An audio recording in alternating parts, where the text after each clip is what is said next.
A poor girl walks into the bank carrying a box of dolls and says, "I want to trade them for money so I can buy medicine for my little sister."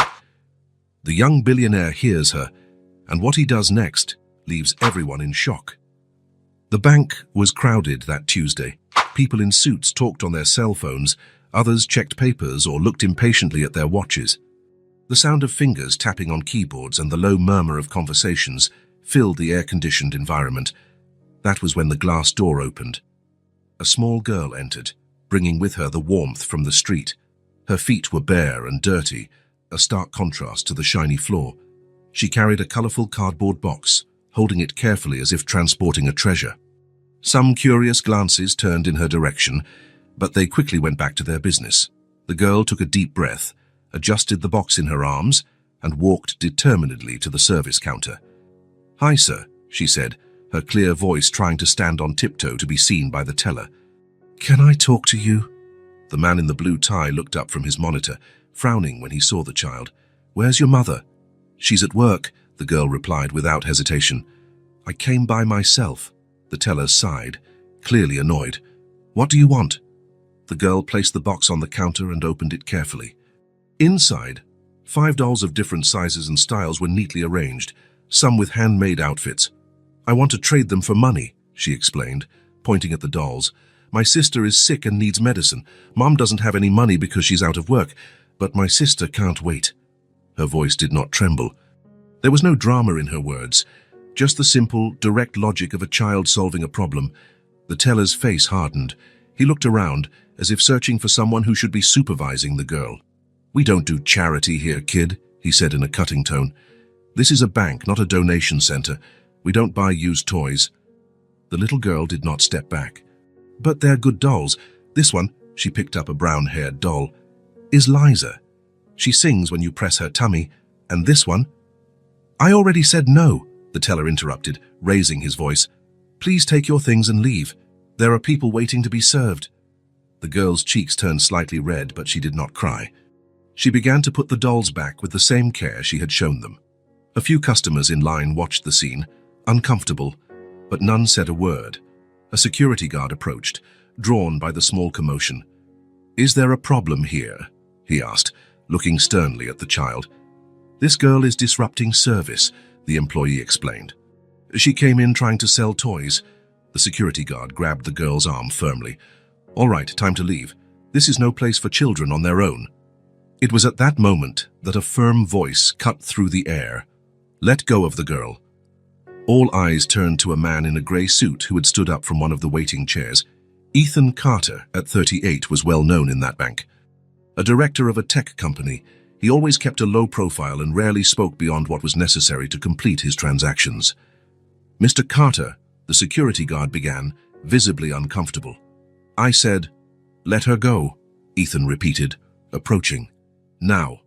The guard loosened his grip, and the girl pulled her arm back, hugging her box of dolls to her chest. "Leave her alone," Ethan continued, looking directly at the teller. "This girl has more manners and courage than many people in here." The entire bank went silent. Parallel conversations stopped, and even the sound of keyboard tapping ceased. Ethan, who never interfered in anything, was standing up for a barefoot child that no one else had noticed. Ethan crouched down to the girl's eye level. His eyes, usually cold in business meetings, now conveyed unexpected kindness. "What's your name?" he asked in a gentle voice. "Emily," she answered, still clutching the box, but without fear. "And what's going on with your little sister, Emily?" The question brought a small smile to the girl's face, as if she felt relieved that someone finally wanted to listen. "She's had a fever since last night. She's coughing a lot and can't really sleep," Emily explained. "Mom says she needs medicine, but she doesn't have any money right now. She lost her job." "I thought I could help."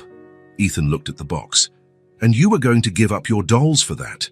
Emily nodded. "Liza, Penny, Dora, Tina, and Baby. They're my friends, but my sister needs them more now." The bank was still quiet. Some people lowered their eyes, ashamed. Ethan took his wallet out of his pocket and removed a $100 bill. The girl's eyes widened. She had never seen so much money at once. "You don't need to give up your dolls," he said, placing the money in Emily's small hand. "Use this to buy whatever's necessary." Emily looked at the bill, then at her dolls, and finally at Ethan. "Are you sure, mister? That's a lot of money." Ethan smiled, a smile he had not given in months. "I'm sure." Emily put the money in the pocket of her faded dress and closed the box. "Thank you," she said, with a formality that seemed out of place in someone so small. "My sister will get better now." She turned to leave, then paused and looked at the teller who had treated her poorly. "I'm sorry I bothered you, sir."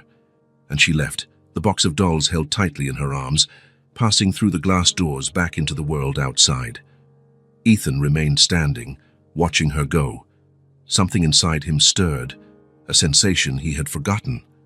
Without thinking twice, he grabbed his briefcase and headed in the same direction. Before completely exiting, Ethan stopped at the door and turned around. His gaze swept across the silent bank, meeting the faces that were now watching him. "You all saw what happened here," he said, his voice calm but firm enough to fill the space. "A child asked for help, and we treated her like a nuisance. She's willing to give up what she loves to care for her sister, while we complain about waiting 5 minutes in line." He looked directly at the teller, who now seemed to shrink behind the counter. "Maybe we should learn from her what it really means to have courage and compassion. The world outside is already harsh enough without us making each other invisible." No one responded. Some faces showed shame, others reflection. Ethan did not wait for a reaction. He pushed open the door and left, determined to catch up to Emily. The bank slowly returned to its usual murmur, but something in the air had changed. One simple gesture and honest words had exposed how blind they had all become to what truly mattered. Ethan had to quicken his pace to catch up with Emily. She walked with determination, her box of dolls still pressed tightly in her small arms, her bare feet moving familiarly over the hot pavement. When he finally reached her side, the girl looked up, surprised. "Hi again, mister," Emily said, slowing her pace a bit. "Hi, Emily," Ethan replied, matching his step to hers. "I thought I'd walk with you to the pharmacy. The streets can be dangerous for a girl walking alone." Emily seemed to think about the offer for a moment, regarding him with some curiosity. Then she shrugged and smiled. "Okay, that's not too far." They walked side by side. Ethan, used to rushing between meetings and commitments, felt something